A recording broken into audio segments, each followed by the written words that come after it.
العلم، فرشتے اور اہل علم بھی اس کی گواہی دیتے ہیں۔ قائما بالقسط، وہ عدل و انصاف کے ساتھ پورا نظام سنبھالے ہوئے ہیں۔ لا الہ الا ہو، اس کے علاوہ اور کوئی معبود نہیں ہے۔ العزیز الحکیم، جو سب پر غالب اور بڑی حکمت والا ہے۔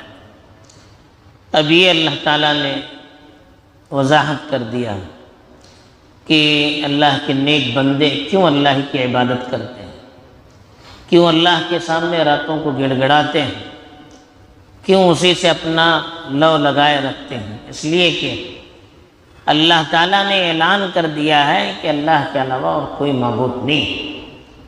اب یہ اعلان کیسے کیا؟ گواہی دینے کا مطلب کیا؟ آدمی اپنی آنکھ سے جو دیکھتا ہے یا کان سے جو سنتا ہے اس کا اعلان لوگوں کے سامنے کرتا ہے۔ دیکھیے حقیقت یہ ہے، یہ نہیں ہے، لوگ غلط فہمی میں ہیں۔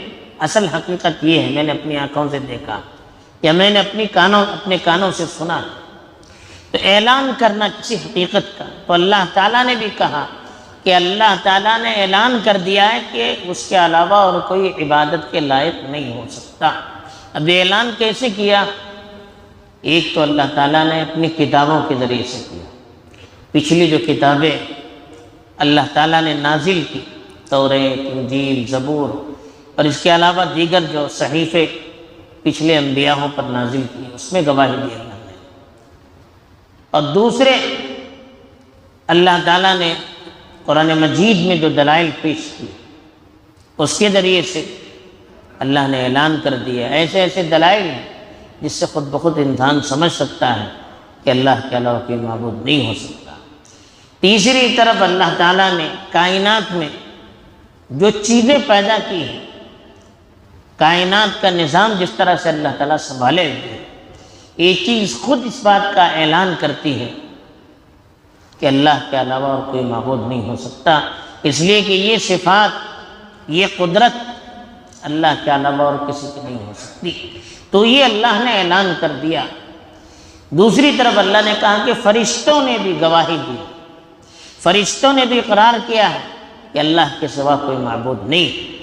اب فرشتوں نے کیسے اقرار کیا؟ ایک تو اللہ کی اطاعت کر کے، جن کے بارے میں قرآن نے گواہی دی کہ لا یعصون اللہ ما امرہم ویفعلون ما یؤمرون، کہ یہ اللہ کے احکام کی کبھی نافرمانی نہیں کرتے ہیں بلکہ جو حکم دیا گیا اس کو پورا کرتے ہیں۔ اسی طرح سے فرشتوں نے اللہ کی وحدانیت کا اقرار اس طرح سے کیا کہ وہ اللہ ہی کی عبادت کرتے ہیں، اللہ کے علاوہ اور کسی کی عبادت نہیں کرتے ہیں، اور یہی پیغام وہ اللہ کی طرف سے رسولوں تک، انبیاء تک پہنچاتے ہیں۔ تیسری طرف اللہ نے کہا کہ اہل علم بھی اس کی گواہی دیتے ہیں۔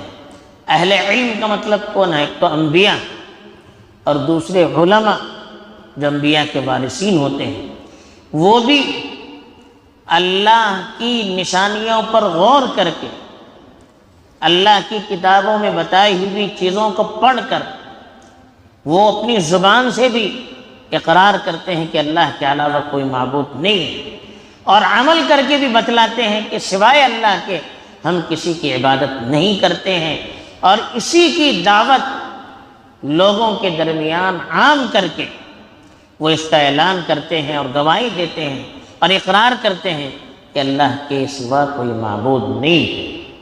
اب یہ تین لوگوں کی گواہی، اللہ کی خود گواہی، فرشتوں کی گواہی، اور پھر اہل علم کی گواہی ہے کہ اللہ کے علاوہ کوئی معبود نہیں ہے، اور قائما بالقسط، پورے نظام کو اللہ تعالیٰ عدل و انصاف کے ساتھ سنبھالے ہوئے۔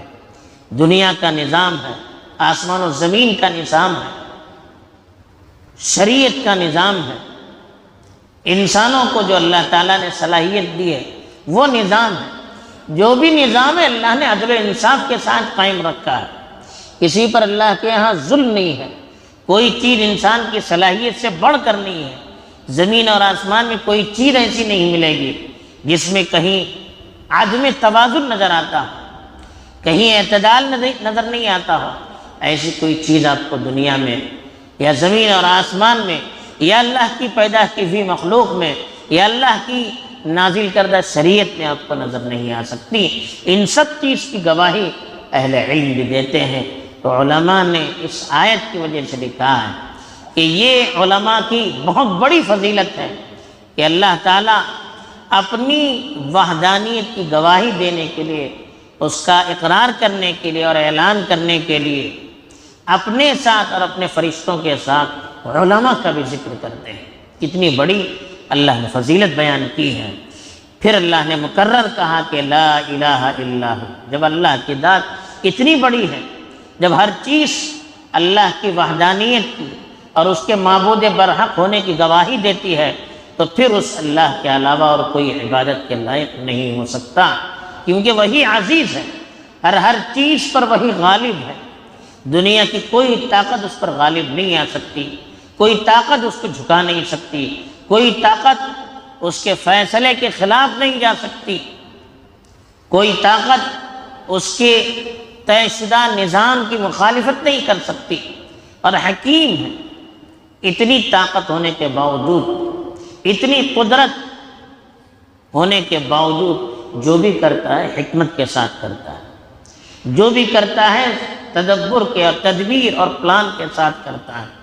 اس لیے اس کے فیصلوں میں کوئی جذباتیت نہیں ہوتی ہے، یا انصاف سے ہٹے ہوئے کوئی فیصلے نہیں ہوتے ہیں، یا کبھی ہمیں ایسا لگتا ہے کہ اللہ انتقام کیوں نہیں لیتے ہیں، یا کبھی ایسا لگتا ہے کہ اللہ تعالیٰ ظالموں کو کیوں نوازتے ہیں۔ یہ ساری چیزیں اللہ کی حکمت پر مبنی ہوتی ہیں۔ اللہ تعالیٰ جانتے ہیں کہ کون سی چیز کس کے لیے ضروری ہے، کون سا فیصلہ کس کے لیے ضروری ہے۔ یہ ساری چیزیں اللہ تعالیٰ پوری حکمت کے ساتھ طے کرتے ہیں، اور اپنے فیصلوں کا پوری حکمت کے ساتھ اعلان بھی کرتے ہیں۔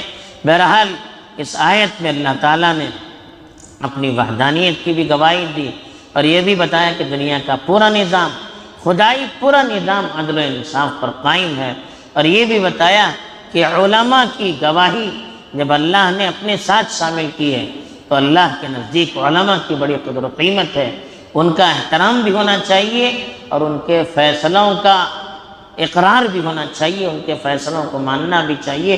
جب اللہ حوالے کے طور پر ان کی گواہی پیش کر رہے ہیں تو ان کی بات کو ماننا، ان کے فیصلوں کو قبول کرنا، اپنے مسائل کو حل کرنے کے لیے ان کی طرف رجوع کرنا، یہ خود بخود اس سے ظاہر ہو جاتا ہے۔